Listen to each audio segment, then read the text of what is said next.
What is up everyone, Dive in here, and I finally built my dream beat making setup, all centered around Maschine Plus. The first question I usually get is, but why? And the other one, does it really work? So in this video I'm going to go over my grand but why vision, why I prefer making beats without a computer, as well as showing you all the components that this setup consists of. Sort of going over my take on how to make this work. Let's dive in. So when I say setup that is built around Maschine Plus, I really mean a setup that is completely computerless, all built around a groovebox, in my case, Maschine Plus.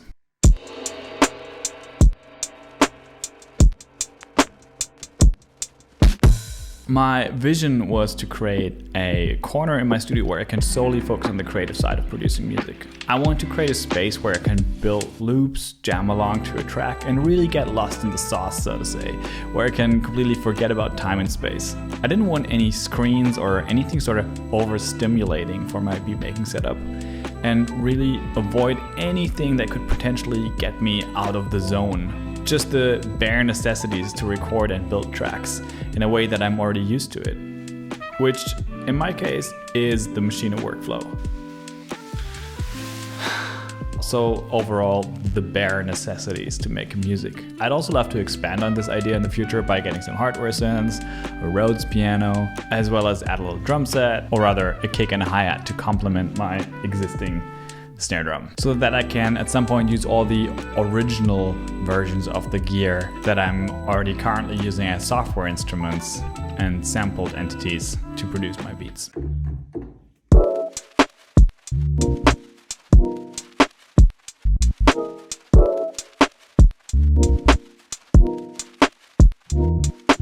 But let's take one step at a time. I digress. You get the overall vision though, right? I like to build a studio with all the capabilities of like an old school studio. No screens, no notifications, no distractions, but with all the modern capabilities that I need. For example, that I can just seamlessly continue working on my tracks at any time in the process on the computer, since the projects I save on Maschine Plus can also be opened on the computer. In short, I've built a minimalist setup that is overall catered to my needs as a beat maker. So that's my vision, but let's see how minimalist we can actually go while still having a fully functional setup. So how's my setup built? What other gear do I have hooked up to it, and what are the ins and outs? And how, in the words of the haters, how do I make this work? Let's have a look. Maschine Plus really serves as the heart of the whole setup. It's the sequencer, MIDI controller, virtual instrument hub, sample container, and of course the main computing device, all at once. Damn. But since that's a lot of tasks to handle, the first external gear I've added is an audio interface. In my case, I'm using the Komplete Audio 6, as that just gives me a whole lot of more ins and outs as others do, and as the Maschine Plus has. And as you can already see here, it has all that I need. Of course, it's not the only interface that does this, but honestly, I just like how the design language sort of integrates into the whole setup. And also, I've been using the Komplete Audio 6 for many years now, even like its Mark I predecessor. It's over there. And I'm just completely happy with it. I never had any issues with it. Just works as it should. One thing I really like about the Mark II variant, and the reason why I actually upgraded to it in the first place, is that it has two audio headphone jacks, like two headphone outputs, which can come in super handy when like in a session with a vocalist or with any like studio musician. And although Native Instruments sent me this one for free, this is not sponsored or anything. It's just me, a guy who has bought two of these before and, you know, voicing his opinion. But the great advantage of having any audio interface hooked up to any groovebox is of course that some of the audio computing tasks can also be handled by the sound card in the interface, which can result in a noticeably smoother workflow.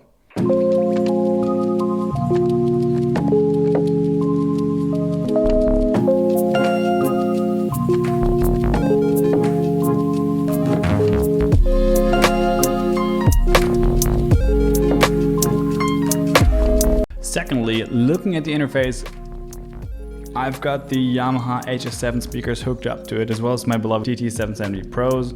Seriously, these are the best headphones ever made out there. Fight me in the comments about it. And talking about my I/O, my SP-404SX goes in and out of Machine Plus so that I can process and resample loops and samples at any time to give them that nice vintage warbly vinyl treatment. Finally, always part of my setup is a little microphone that I'm using to record samples and percussion, little drum fills, all of that good stuff, as well as another jack that leads straight up to my bass or sometimes my guitar.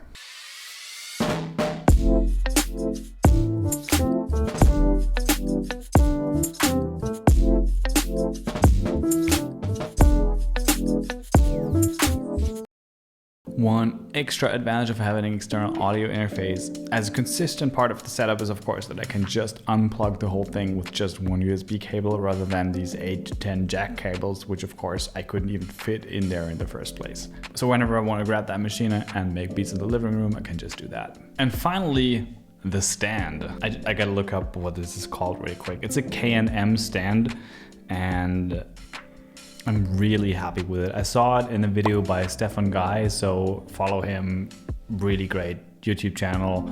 And he actually caught my attention using this stand.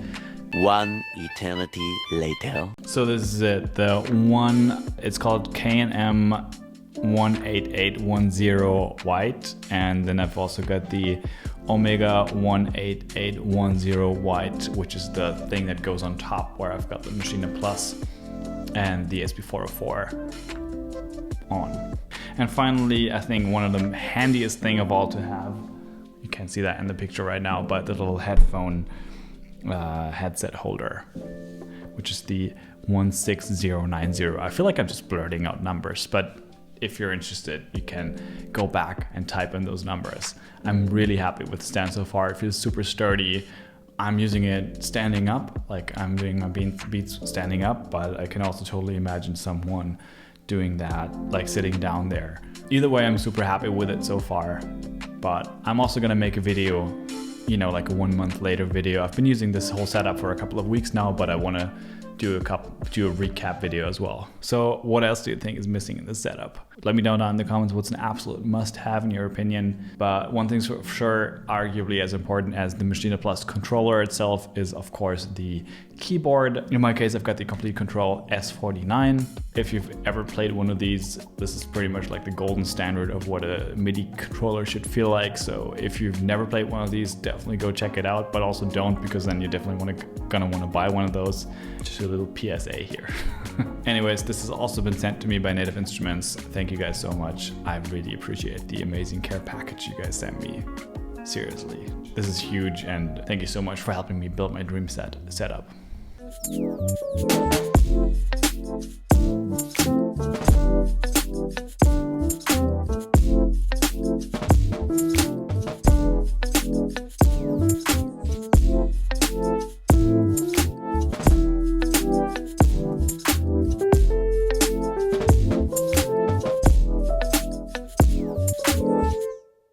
Now, is this the ultimate beat making setup, and do I believe this is for everyone? Yes and no. I'm gonna dive deeper into those questions in future videos, like what I especially love about the setup, as well as the shortcomings, as well as how to easily fix some of them. There's one new function for Machine Plus that kind of really allowed me to even do this in the first place, making every instrument that you can possibly think of playable on the Machine Plus. I'm of course talking about the auto sampler, which is a function that lets you create multi-pitch and velocity sensitive sampled versions of every instrument, really making it like the most powerful tool on Machine Plus in my opinion. And of course, this too will be an upcoming video on my channel, probably gonna be my next one. So if any, some, or none of this is interesting to you, this is a good time to subscribe. And of course, hit the notification bell so that you don't actually miss when I'm posting these videos. Thanks for watching, have a great day, and I'll see you then. Peace.